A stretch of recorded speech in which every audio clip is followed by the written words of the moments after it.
This is Classic FM. Are you able to give us a little taste of? It depends what you want to hear. Well, but I'd love it to hear a little bit of the Rhapsody. All right, sure. Please. That's right. It's one of my Do you favourites. mind if I tune first? Perfect.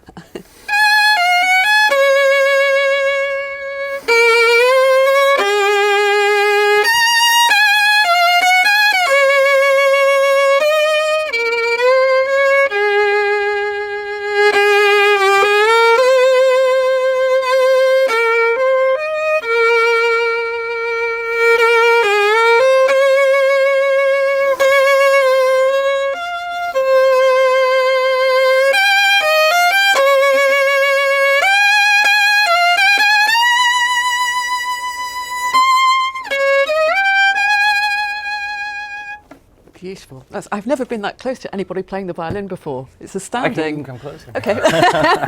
No, it's fascinating. And I want to ask you, David, about your instrument as well. Right. Tell us a little bit about its story, where it comes from. Its story is, it's been played by a German violinist actually for quite some time, who was also the teacher from Menuhin, Adolf Busch. He was the first concertmaster of the Berlin Film for many years.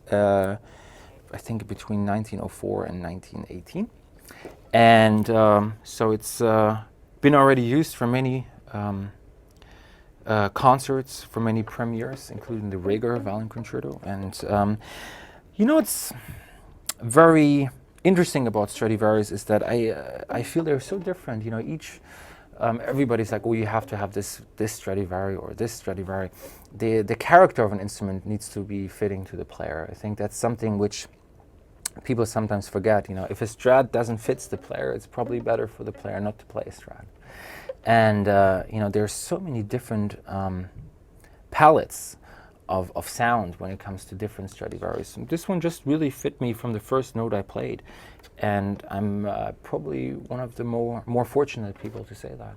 And it doesn't feel very much it's part of you. I mean, if you're apart from it from any length of time, does it feel strange not to have it within that kind of distance? Yes, but it's sometimes good also to do vacations. Like a relationship, sometimes it's good not to see the person.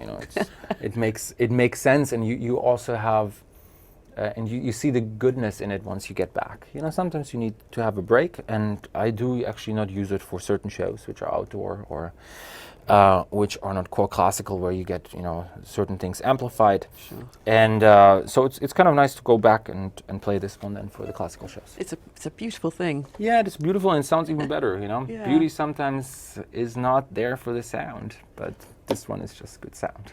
I mentioned Corelli, the piece by Kreisler, Variations on a Theme by Corelli. Right. Can we have a little taste of that? Sure. Because that's an extraordinary It's a very it's a wonderful theme which he came up with, which is so traditional Baroque. And when I rearranged it, obviously, I tried to include those Baroque elements, like having a harp score and so on, which kind of adds to the flair of the piece.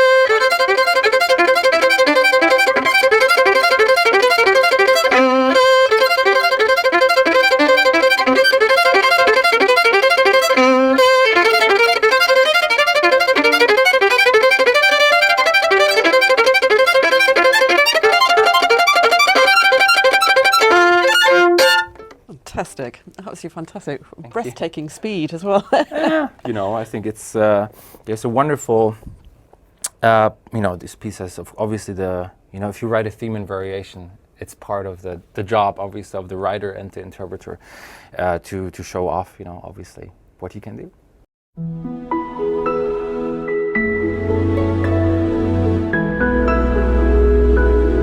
This is Classic FM.